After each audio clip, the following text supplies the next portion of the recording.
All right. Well, thank you very much for coming. It is never lost on me that we have such great coverage. So thank you very much. And I just have to start by saying I'm so thankful to our fan base. Boy, have they just been with us every step of the way since our staff got here all those years ago. And in my shifting over to the other chair, for us to sell out 3 years in a row is, I just really can't thank our fan base enough. And it just really is a wonderful part of who we are, who this program is. So big shout out to our fans. And I think looking at this year, it's probably one of the most interesting years we've had in a long, long time. We're the youngest we've been since 2012. I think there are some other young teams in the Big Ten. We are 9 out of 14 players are freshmen and sophomores, but everybody on our team has a new role. And it's complex in the sense when you look at our team, like we have Hannah, we have Kylie, and we have Taylor McCabe that are going to, play minutes. But Hannah has never yet in her 4 years been the sole focus. She's always had a pretty good Robin, right? In the couple of years ago when she was playing with Kate and Caitlin and all that set of people. And then last year we had the great Lucy Olson. Now we have a whole lot of great youth, but the one known commodity is Hannah Salke. So it'll be really interesting to watch. I know she'll step up to that challenge, but it's new. It'll be new for Kylie. Kylie is, that vet 6-year senior that has seen it all, right? She's transferred. She's unfortunately had some adversity with an injury. She's sat, she's played. So that's so valuable with the team that's young, because we have a lot of great youth that are coming in with high expectations. But at the end of the day, those freshmen are still freshmen, no matter how highly decorated they are. And the portal transfers are great, but everybody's still learning a new system. So when I've thought about this, it's so exciting. And it's so fun because we have a lot of different ways we can go. But I think the word, and I think I'm talking to myself here more than anybody else, is patience. I think we're planting a lot of seeds for this year, and we're going to be using a lot of water with that patience. And I think it's not only this year, but in everything that will come after this year. So I think when I look at our schedule, we have a really competitive non-con schedule. And I think, my goal is, as we morph into all these different roles, is to use that non-conference as a training, we always do, but I think you're going to see a lot in that non-conference. And my goal is by the time we hit that Big Ten season, that we're going to look a lot different then than I think we're going to look on October 30th. But the possibilities are so exciting. It's just it's a really new year, and I know that the patience and the energy it takes to form a team, the team forming is always exciting, but it also takes a lot of energy. And I love the energy that my squad has. So with that, I'll open it up for questions. Yeah. David Eichel. Sorry. David Eichel, HawkeyeInsider.com. Jan, I know there's always been a lot of talent in the Midwest, Iowa, all Iowa Tech, Minnesota, but you have a girl now from Dominican Republic, you have somebody from Alaska, Oregon, California, you have somebody coming in from California next year. I know you can't talk about her, but how have you been able over the last few years to still kind of focus on keeping the in-state talent, but really take the recruiting coast to coast, and how have you kind of kept the culture the way that you want it to be? Yeah, I think it's been just an interesting time frame for us, because the timing of how the Big Ten was expanding was in line with the Caitlin Clark era. So the Big Ten's expanding different places, and Caitlin is moving a needle. And all of a sudden, Iowa's on a lot of TVs. We're in a lot of news stories. And then the story wasn't just Caitlin. It became a little bit more about the others on the team. And then I think it really shined a light on what I'd like to think we've been doing here for a long, long time, which is playing in a really fun style of basketball with quality young women. And we've always started with that. And then if there was ever a time when, with the commitment of Addie Deal and others, if there was ever a time to keep broadening that, I thought it was the time to go for it with a more national angle. But I mean, I've learned some things over that. Like you can't just go all national, right? There's got to be some connections and some shared value sets on how a young woman wants to play or what she's most comfortable playing. If she has any interest in the Midwest or not. So sometimes we've chased a little bit too long, probably a lead that wasn't really ever going to be one. Or be a Hawk, but I think we've learned, some of the best practices and not such good practices. But I think the timing was right to go for it, and we've hit it on some really quality people. But I'll never. I mean, our core will always be the Midwest and certainly our state. Owen Sebring with KGAN. Hannah Stolke coming into her final year with Iowa. With the media, Hannah's always been pretty quiet, pretty soft-spoken, but coming into her final year with the Hawkeyes, have you really seen her step up in her vocal leadership and exerting her energy, personality a little bit more? Yeah, I think, it's a constant progression. Hannah's very much more comfortable just letting her play. Her play do her talking. So we're working on that. But I thought her Big Ten Media Day, it was fun to see her when we flew back. She was beaming. She actually used the word, that was fun. And I'd never heard her say media was fun before. Not like she didn't like it, but some kids are a little bit more at ease. That's just not a thing that's enjoyable for her.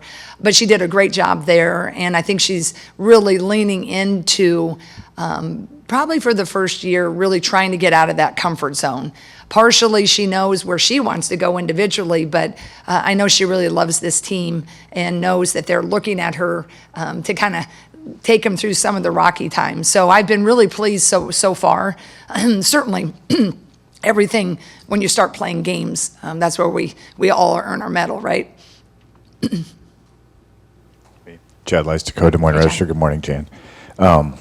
What you mentioned the newness. What do you see as a coach that they maybe can't see yet? But what do you see the identity of this team becoming from what you know in the summer? Yeah, that's a really, really good question. I would like to see this team, turn into one that has a really, we're going to play, we like to play fast, to continue to play fast, but that we can kind of get into a situation where they're passing that baton easily and quickly, and we're not having a lot of drop-offs in any way, shape, or form when we're doing that subbing. Not that there ever is, but that it would be great if we could, really get to where you could have a really big lineup and then you could have a smaller lineup and then you can kind of go a hybrid lineup.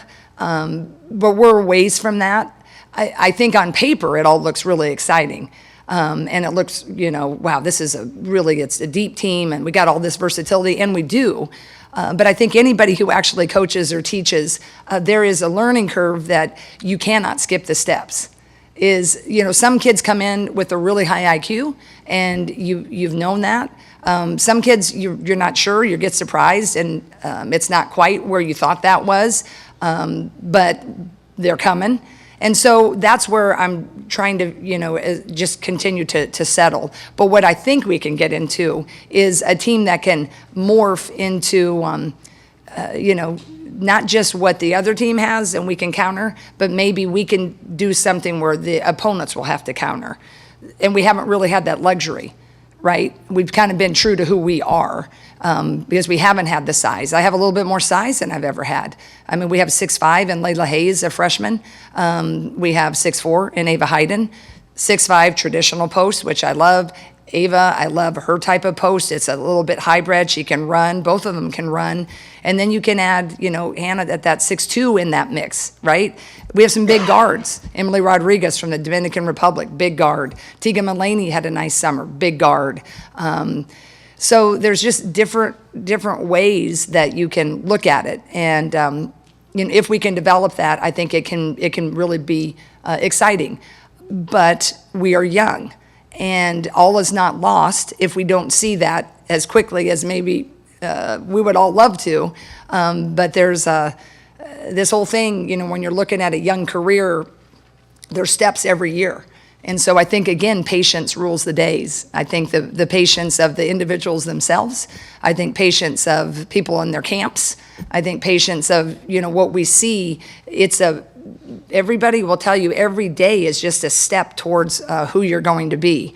And our job as coaches is to get us, as successful as we can be, as quickly as we can be, but you just can't skip the steps. Hi, Jan. Hey. Scott Yeah, Dockerman Scott. with The Athletic. You've always had high outreach with this program, locally, regionally, with you, Lisa, all your athletes. But since you've really captured the public's attention a couple of years ago with Caitlin Clark, you've been able to to sustain it at a broader scale. In what ways have you been able to do that and sustain it? Because now you're talking about year 3 of sellouts, and you're 2 years removed from the Caitlin Clark phenomenon. I think that's a great question. I think, when someone else asked me that a little bit earlier, just off, a friend, I guess.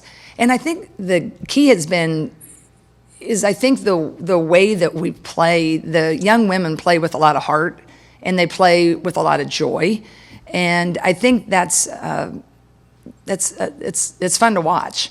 And it's also fun when you win, right? But I think the fan base is, they're with us, and I think they feel that. And I think if we look at anything in our lives that we're a part of, if you think of a club you might be a part of, a neighborhood you're a part of, or whatever, when you feel vested and you feel the folks that you're with feel vested, there's just kind of an ease to that get-together, right?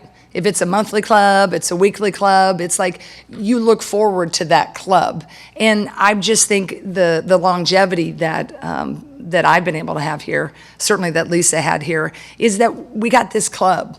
And, for the most part, through thick and thin, we're with each other in that club. And I think that's how I feel. Our success here is so hugely reliant on fans, because it makes it so much fun to win with them. It makes it, with your good fans, you can kind of tolerate that tough loss because they're pushing you through. So I think there's a genuine feel for most people. But along with that, obviously there's more spotlight and there's more critical thinkers in it too. But I think that has always been part of it. And I think our staff, my staff is awesome. We all really are like-minded, and we really want to have the experience for our young women be a great one. And I think that when you work that hard to really have each player in your team, even the ones that don't get in the game but want them to experience this, I think that's why that joy is evident. So I think that's why, but I guess you should probably ask some of the longtime season ticket holders why they keep sticking around. Hey, Jan. Yeah. John Sears, WHO Hi, John. TV. When you look at the expectations for this program, to the Caitlin years, they were kind of through the roof, but even in the following years, they've remained really high. Are those expectations something that you welcome? And do your players kind of feel that as well, that this program, there's kind of an expectation level that it's been built to? Yeah. I think anybody that gets into coaching, right, at the beginning, I remember, I thought of myself in the Caitlin era, a young coach. When I came back from overseas, working with Lisa, like you just like, even when I signed, we're going to go to the Final Four. Everybody wants to go do that. And then it isn't until you get into the process of how difficult it is, right? If it was that easy, there'd be scads of teams going to the Final Four. But there's a reason why there's, a lot of, some of those, blue bloods. And, you think about, there's so many great coaches that have never gotten to go to a Final Four, assistants and heads.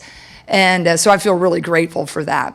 But as we've navigated this, certainly that's the goal. And I feel really blessed to be at the point in time now where those expectations are high, because we've all tasted it, right? The fan base has tasted it. It's fun to play deep. It's fun to go to those Final Fours. It is a different level of pressure. And, Lisa, she used that for our last year, certainly with the team, the Billie Jean King quote of, pressure is a privilege. And it certainly is. I'd rather have it than no one caring. But that's the trick, because you're chasing it. you're chasing greatness. I believe it was Mike Kalas that asked me that in my original opening press conference when I got the job. And it kind of can sound cliche, but I think that's what I do every day, and I want to become that. But when you're recruiting these kids, they do not yet know how hard it is. They have no clue how hard it is going to beat Ashland, because they've just seen it on TV. It looks so glamorous, and you're recruit to this whole thing. But the trick is to get people to really understand the hard. And we want to be here. And if you want to be here at that level, then we all got to do things a lot differently than you've ever done them before.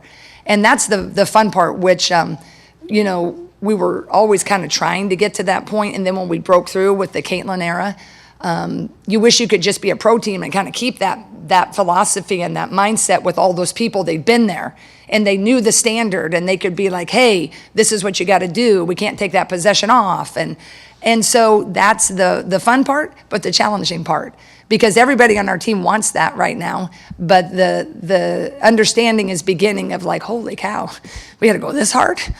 I got to do this rep again? Yeah, we do. We're probably going to do it about 6,000 more times before we open up, But yes, I welcome that, and it's a privilege truly to be here at this time. And now I'm just trying to hold the standard and then some.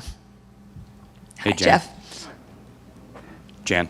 Oh yeah, back here we go. One more here, then I'll go to Jeff. Corey Braddock from the Hawkeye of Hey, the Corey, Storm. yeah. Kind of piggybacking off those last two questions, with the culture and this Iowa women's basketball clearly being a movement, is there an aspect of the culture that keeps you up at night as far as being concerned with protecting? Is there like an aspect of the culture like, man, we're going up to this place that we could become vulnerable to what got us there, if that question makes sense? Yeah, no, I think absolutely. I think that's the hard thing. I think that's the one thing that, even in my other role, that keeps me up at night. The culture protecting is really, really hard. You have to police it every day, because there's just so many different wants and needs, even among great people on teams. But the thing is, so often all the players feel their self-worth is in those minutes, and you can't possibly. You can't, as deep as everybody in this room, I know, we're so deep. I can't play them all. And, and that's part of the deal. You're going to critique that we're not deep, we're not playing. I get it. But you can't get a rhythm, and you can't really always be as deep and give people as many minutes as they want. And so that can be a challenge to the culture, right? Because it's like you have to get everybody to buy into those roles. But I think the thing that's hard, and every coach will tell you right now, is the era of which we're in, right? There's just for a person like myself who got into coaching for more, transformational. I love the relationships. I'm paid to win. I'm chasing rings, definitely. That's my goal. But I really love the coffees I have with my players. I love, and I still carve them in. It's harder sometimes when you're overseeing it, but I think that's what makes coaching and teaching so special, is the relationships. And so in this era, it's definitely more transactional. You all know it. It's portal, it's rev share, it's this, it's that. And so to remain true to who we are, I think a lot of us in coaching, it's a challenge, because everybody has camps. They're coming in and they're coming in and wanting to see things for their individual, and it's a whole new era. But I'm glad. I think we're doing a good job with it. But it is hard, and I just feel bad when I disappoint people. I can't get them in games because they work their tail off. And every one of them deserves to be interviewed by you guys, but it is the way of the world. And that's probably the thing that keeps me up at night, is just, I wish I had 89,000 minutes in a game. Jeff Linder, Cedar Rapids Gazette, and I'm kind of going to piggyback off that. There are only 200 minutes in a game. Yep. I think Lisa said a few years ago that she had players write down the number of minutes that they thought that they should play. Do you still do that? And what does the rotation kind of look like right now? Ironically, I was going to maybe do that at some point, depending as we roll here. Yeah, I think we talk a lot about that, especially with big teams. We have a pretty big team now. We have 14. But yeah, it just depends on, how you use that. Do you need to use it, or do you use, when do you use that? Because it's a pretty interesting number that usually comes up, right? And then people are like, whoa, yeah, we don't have that many minutes. But I think our players understand, and what's really fun is they're battling together, they're pushing each other, and I do think that they understand how special it is to be here.